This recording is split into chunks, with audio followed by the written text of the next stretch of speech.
Hey everyone, so just showing you again. I'm not sure exactly where I left you last time in the last video, but I think that was the Moskvich, the Russian transmission on the Ford Motor Company. So that didn't work. The problem I'm gonna explain later, but right now just wanted to show you. Here you can see inside. Again, I have place for my feet. I know you can see that right from that angle. I have the shifting knob that will go higher, of course, because it's a rat rod, and yeah, it will go higher a little bit. Not so exaggerate that thing, because it will have so much trouble. And if I have a passenger, I will kick him in the face every time here. So I know I have to find another. Well, it's just a, how to call it. So let me get the camera from the tripod. This is my tripod. Oops. So that was my tripod right now. And when I remove the seat here, it's just sitting there. You can see better. So, as you all know, the engine I have is V4 1200cc from a Ford Motor Company. I think it's it's a Taunus P412 M12 engine from year 1966. Somebody told me when he saw the numbers. It's of course carbureted engine and stuff, and more. I got another transmission that is a Ford transmission from another British-German Ford company, the little daughter of the big Ford Motor Company in the USA. Is a Ford Capri. It's called the Ford. It was the sport version of those European Fords.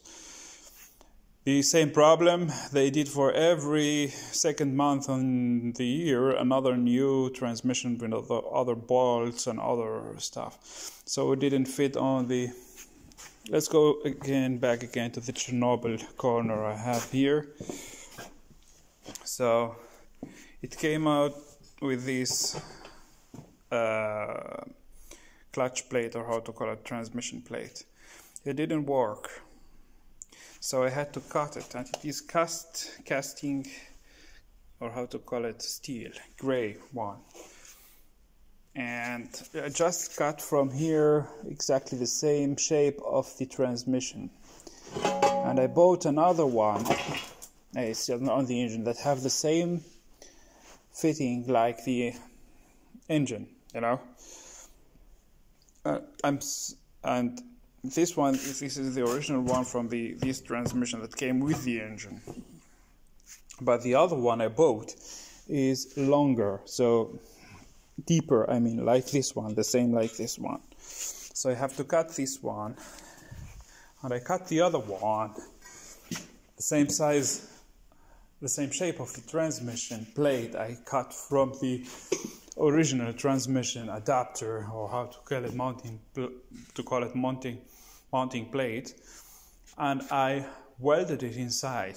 There was 1 day welding process with 1 week testing and learning how. That was a bit pain in the ass. There are many videos how to weld that stuff, so you have to heat it to reach such temperature, and then you weld just few, about 1 inch from each corner, 3 different corners, or how to call it, and then you hit it with a hammer about 30 times or more, and then a small hammer, you know, not so hard, and then you put it back in the heating. I used just my barbecue and wood, coal, and that was a long process, you know. But and then you let it inside, the ash inside, for 1 day until the next day you come back. I came, I think at noon, and it was already cold.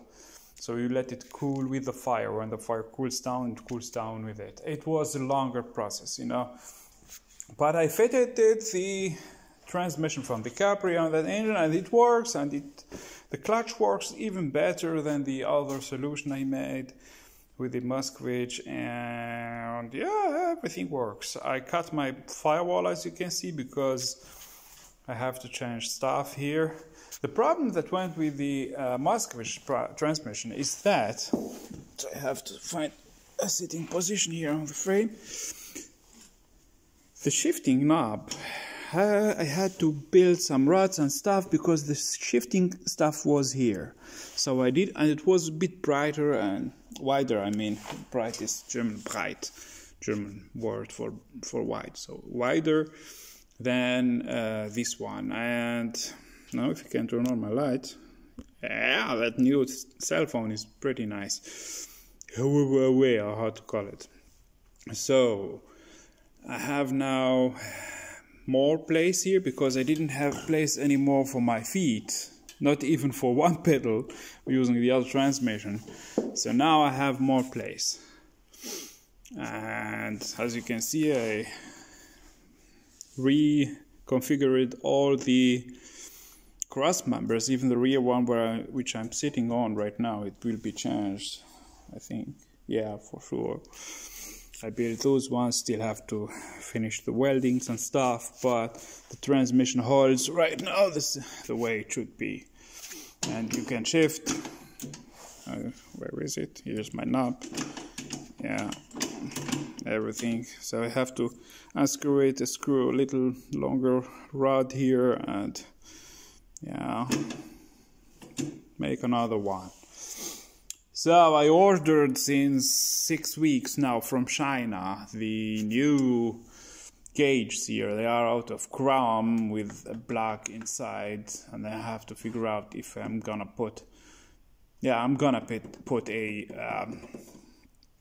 tachometer here, because I have the tachometer gear on the transmission here.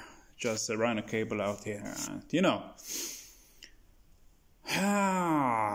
The steering, as you see, the steering wheel is tilted a little bit to the front. Oops. Yeah, I still have to fit my fingers inside, yeah. And I'm gonna change all the steering system. I will go back from that go-kart style I had. It was a car, an actual Trabant steering gear here, but it's the same way that you know on cycle karts and go-karts. I'm gonna put a L-shaped here, as you see it. It's from a Suzuki Samurai L, how to call it, XJ Samurai, I think, yeah. Yeah, I'm gonna put it somehow here, but you know, upside down, because you know the steering direction, because it goes other way on the original car, and if I put it that way, when you steer to the left, the car goes to the right and otherwise. So I think I'm gonna put it here or somehow, no, here, must be down or here, somehow on the frame or here. And then that thing, that part that goes back and forward, the trucks, must go upward, not down to the bottom, as you know it on hot rods. Yeah, the front axle will be the same, just gonna modify the suspension because the engine is pretty heavier than that go-kart thing I had out there. I need brakes on the front. I found brakes for those Opel, General Motors Opel rims, but I have to rebuild all that mechanics out there, you know, something different, because after driving it hardly the last season, I don't know if you can see that, now it won't move anymore, but those bolts here, the kingpins, or how to call them, air bolts, but they are threaded just on the bottom. All that is just free in the middle from threads, but they made the holes here on the axle bigger, and now, you know, it's not any more stable, but I have to rebuild that anyway, because the steering will be different. You know, that rod will be on the rear and stuff. I have from a Peugeot 206. Google it if you don't know it. If you're in some countries that they don't sell them, that's the cooler. But that motor here, it has another cooling secret. It's a bit complicated. The original car does have this heater on this side, and it is a primary heating system, so it's pretty much complicated. So the engine cools through the heater, and when the heater is not more enough, it opens the how to call it, thermostat in German. I know how to call it in English. I'm not thinking about it right now. It opens it and goes to the bigger. So I have to jump somehow one of both systems, you know, just I have to find another way. I have to ask some people that could help me maybe. Yeah, this one is not on tension. I don't want to damage it here. Yeah, so I mounted the engine,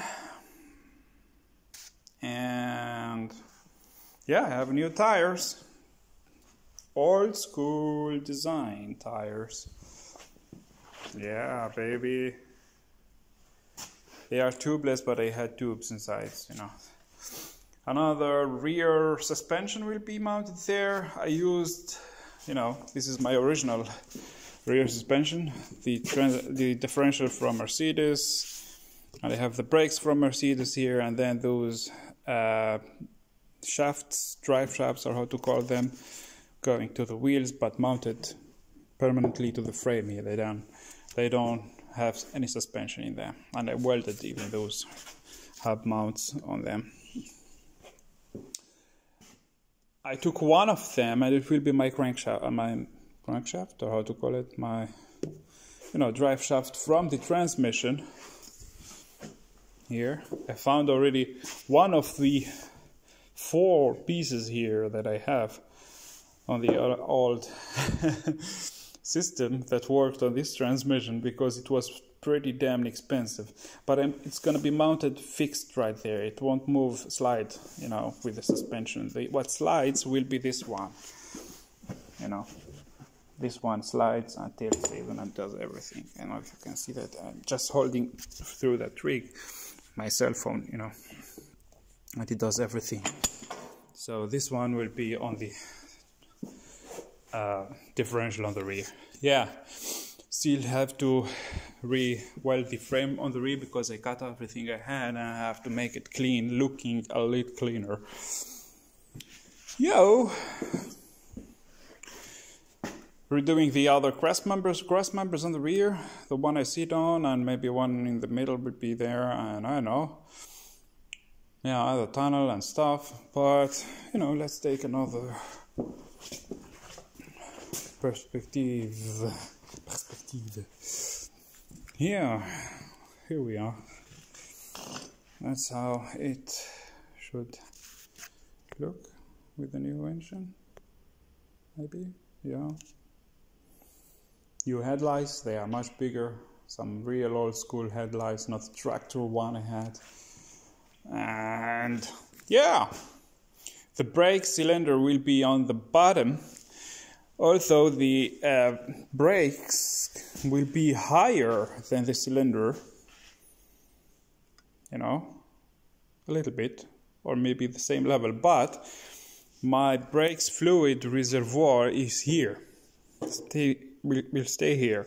So that's why I don't need those what they call residual valves that turns back the oil or to force it to go back. So I don't need that, I think. So I will put the brake master cylinder on the bottom of the car. Yeah. I don't know if I'm gonna use the old Mercedes one I had, or I have one from the Volkswagen Beetle. Yo, that's it for this, what became longer video. So see you next time, and so I'll show you my face because I look a little bit different. Yeah, here I am. I have O-rings right now. And I cut my hair. Yeah, just fell off and it had bad quality and stuff, you know, so I had to cut it. Still pretty cold here in Germany, rainy all the time, and I'm not so motivated. I lost my job as a welder, and now I'm working just for half the money I was getting, but it's better than sitting at home and getting help from the government, you know.